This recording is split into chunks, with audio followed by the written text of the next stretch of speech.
ఎందుకు ఏం చేస్తున్నావు? తాగు. ఒకసారి కొంచెం కొంచెం తాగు.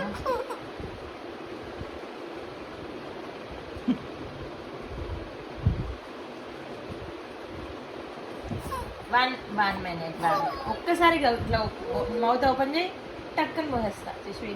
టక్కని 1 2 3 గో.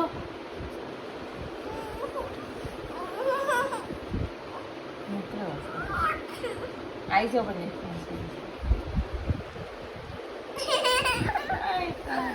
ఉంచు మంచం మీద.